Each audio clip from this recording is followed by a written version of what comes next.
Aku pasti ada ramai yang kecewa sebab tak dapat booking rembayung hari tu. Jadinya kita orang kat rumah ni lah antara yang orang-orang yang kecewa tu lah. Tak apalah, belum rezeki, jadinya buat sendiri kat rumah. Sebenarnya tak plan pun nak buat, cumanya mama ada request lah.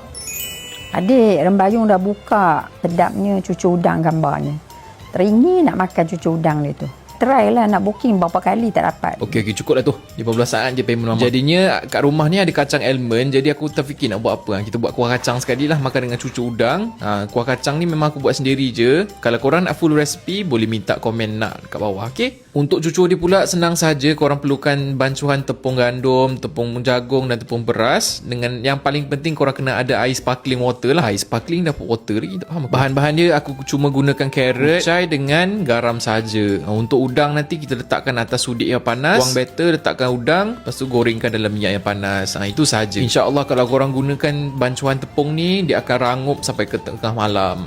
Cucu ala rembayung dah siap untuk mama.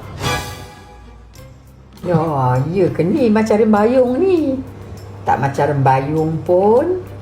Tapi tak apalah, Alhamdulillah. Sekurang-kurangnya dapatlah. Bayung-bayung pun jadilah cucu. Cucu udang bayung.